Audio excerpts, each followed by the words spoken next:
As you may well recall, my last broadcast on this pandemic was on March 19, 2020, when we took our first decisive steps against this menace by announcing the suspension of schools, nightclubs, bars, weddings, funerals, Ofala festivals, and other social events that bring people together in one place.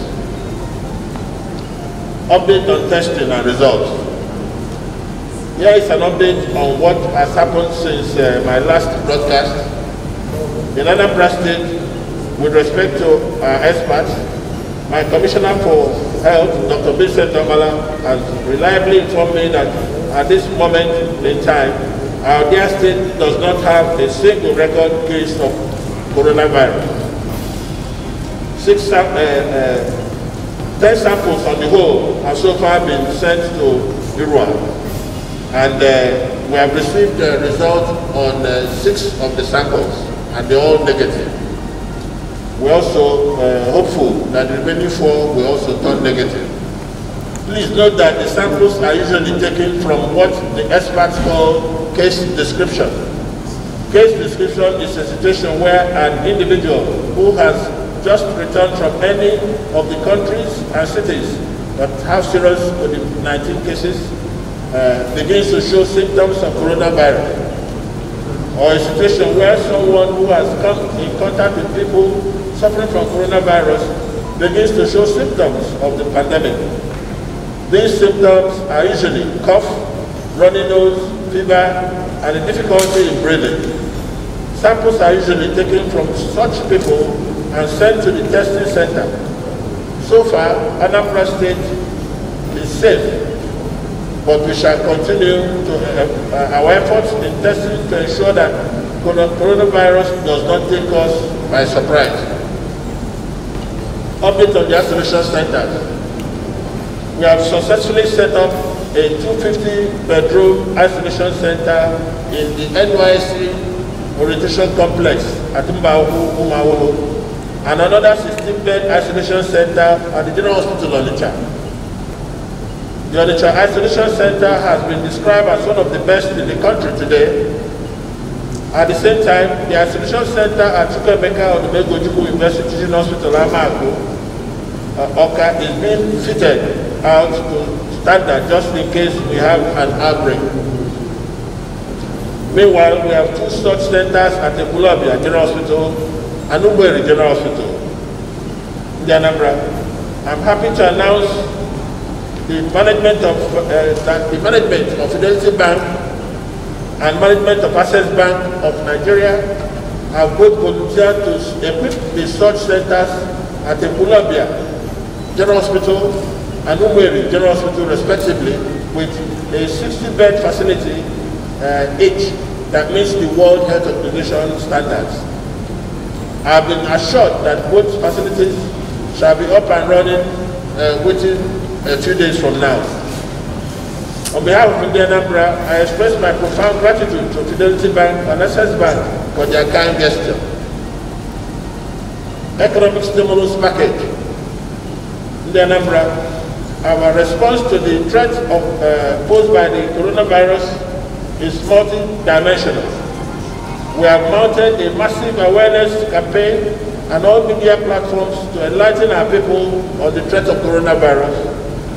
We have closed our boundaries with neighboring states and shut down our 63 major markets in Anambra State to flatten the curve in this virus attack. We have set up isolation centers and equipped them with facilities that meet World Health Organization standards. And finally, we have also rolled out an economic stimulus package to cushion the effect of steps we have taken against the virus on the most vulnerable members of our society. We have commenced the distribution of 200 bags of rice to each of the 181 communities in Anambra State to be distributed among senior citizens 70 years and above.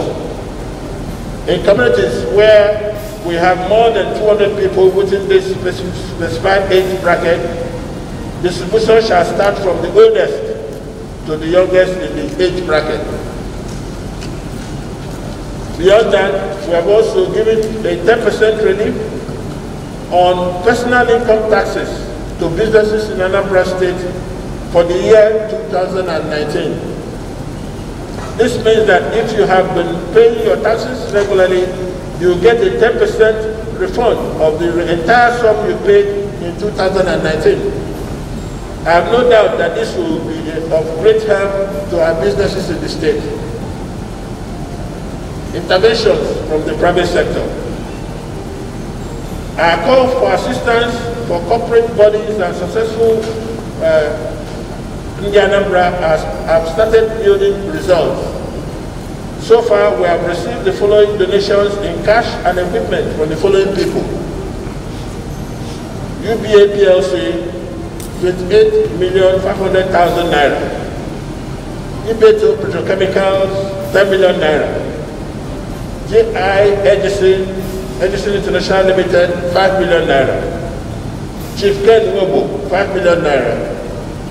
Chief Edison Ukeje, 5 million naira. Chief Daniel Dozie of Dozie Oil, 2 million naira. Senator Victor May, 2 million naira. His Royal Highness Igwe Gerard Mbamalu Igwe Joto, 1 million naira. Chief Godwin Ezimo Chukunenye, 500,000 naira. Obino Ketigumosu, 3,000 naira.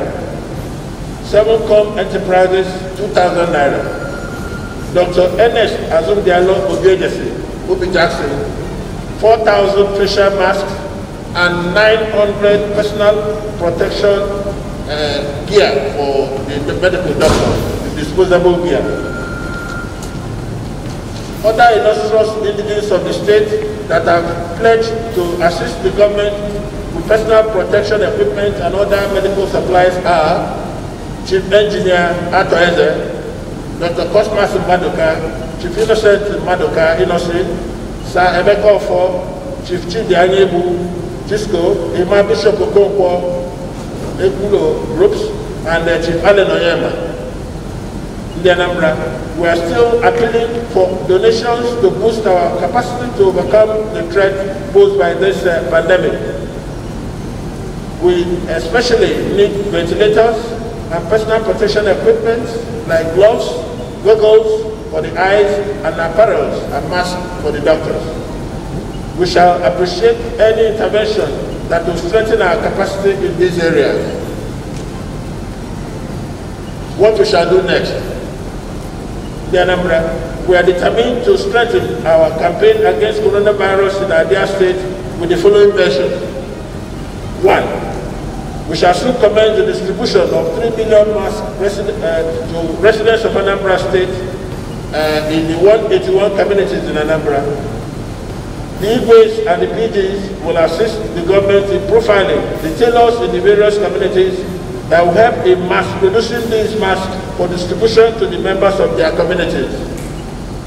Our intention in handing out 3 million masks is to ensure that after the 14-day shutdown of the state, no one will step out of their home without wearing a facial mask.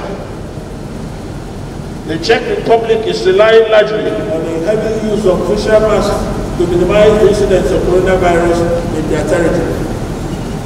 These masks shall be made by our own tailors, carefully selected, and from each of the 181 communities of our state.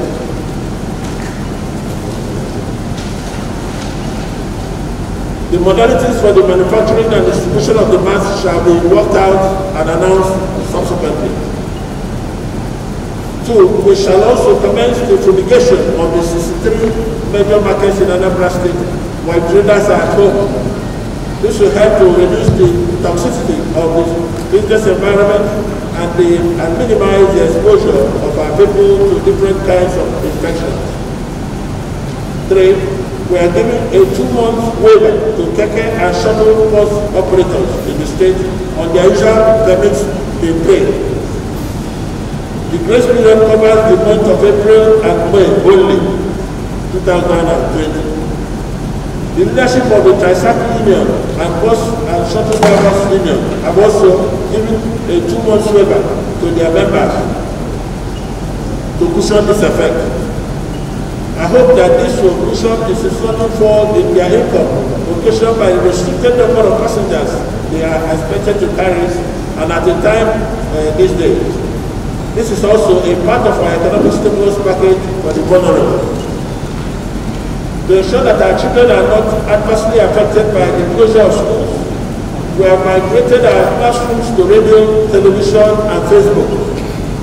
In partnership between the Anambra Broadcasting Service, ABS, and the Ministry of Basic Education is meeting the education needs of our children with a program titled Anambra Teaching on Air.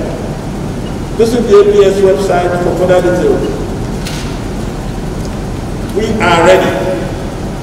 Finally, in the Anambra, learning from the experiences of the approaches adopted by France and Lagos in battling this pandemic, we have stockpiled the medicines used in managing outbreaks in both places in case we experience an incident here. I therefore urge you to be calm and ensure adequate compliance with the standard directive of COVID-19, which includes wash your hands regularly with soap, use hand sanitizers regularly, cough and sneeze in a protected form, and put on face masks while out of your house. In other words, we want everybody walking on the streets in Anambra to wear a face mask. That's what we say. And more importantly, stay home and stay safe. Before I end this broadcast, I must not fail to thank the entire business community in Anambra State for complying with our directive on COVID-19. I want to particularly thank the churches, the Catholic Church, the Anglican Church, the Pentecostal churches for their unalloyed support during this trying period. My gratitude also goes to the civil society, civil servants, the traditional rulers who have lent their voices to the enlightened campaign of coronavirus. I'm also very thankful to the people in the essential services, medical doctors, the nurses, and the other people assisting the medical doctors, and all the staff of the Ministry of Health for their tireless efforts to ensure that this challenge does not come to us. I want to thank very particularly the members of Operation Bochapu 2 who have been coaxed into this COVID-19 operations. They've done well in ensuring that our borders remain closed, and they've done well in patrolling to make sure that no crime or incidents are recorded during this stay-at-home period. In conclusion, dear Anambra, I urge you to see the threat of coronavirus as a great threat to us all and as one people under God. I urge you, therefore, to come together as one and shut out this pandemic from Anambra State. In Anambra, we can do it if we truly come together. In the words of the American auto icon, Henry Ford, I quote, "Coming together is a beginning. Staying together is progress, but working together is success," unquote. I have no doubt that if we all wash our hands regularly with soap, use hand sanitizers regularly, cough and sneeze in a protected format, put a facial mask while going out, and most importantly, stay at home and stay safe, we shall win this battle and eventually win this war. God bless Anambra State. God bless the Federal Republic of Nigeria. God bless you all. Thank you.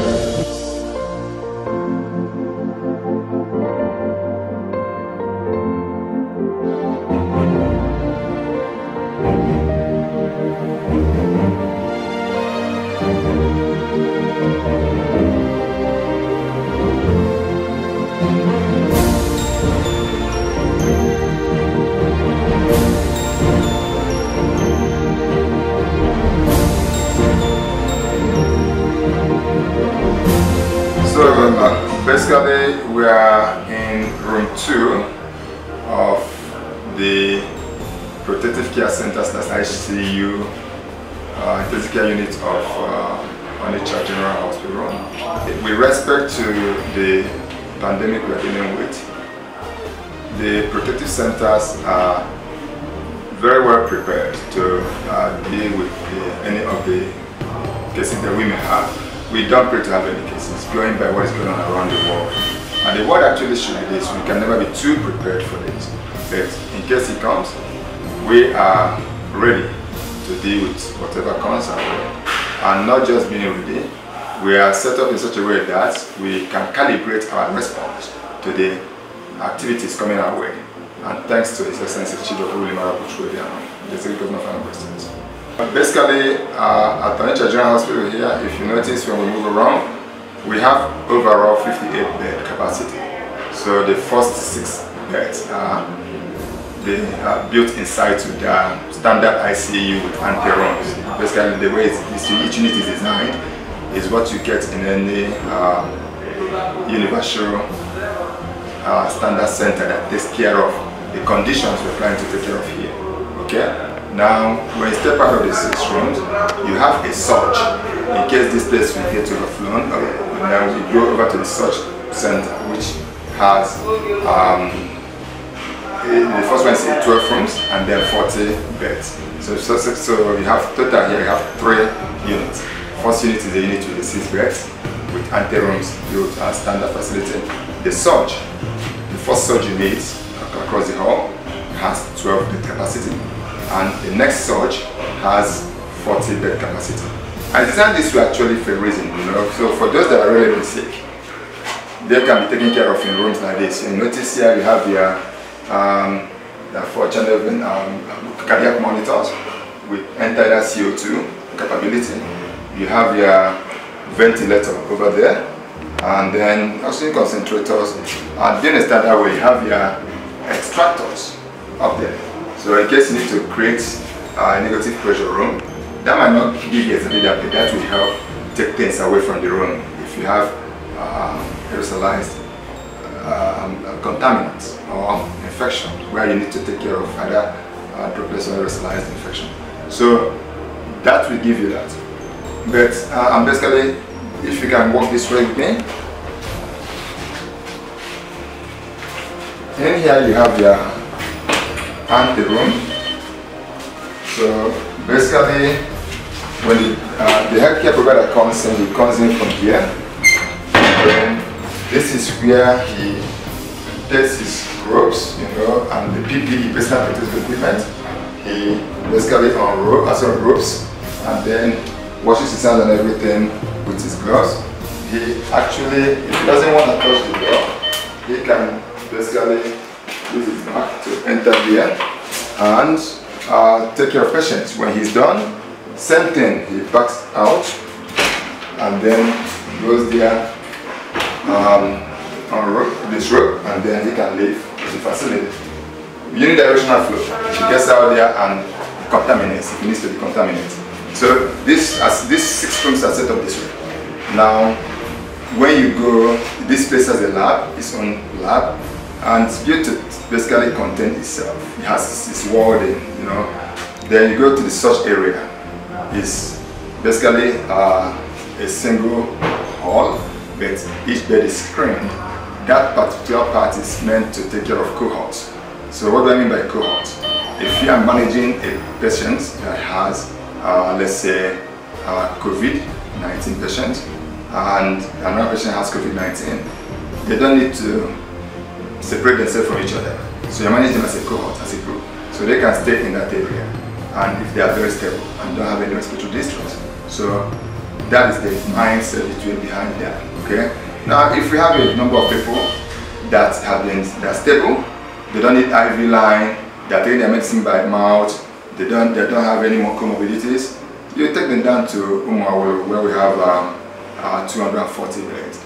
That one has 240 beds, and it has go in 3 separate units, beds with the capacity potential to expand to 1,000 beds if we want. All this, if you're sick, you're having fever, cough, any other concern, please, we have a hotline that you need to call. Now, we will look at all these measures that we have already discussed, it will help us prevent moving of this disease from one person to the other. The virus doesn't fly. It moves from one person to the other. It's human beings that move the virus. Now, follow all those community mitigation strategies that His Excellency Obiano has advised that we do. And with all this behavioral pattern, the advisory from His Excellency, if we keep on doing this, we definitely will be winners at the end of this game. I think it was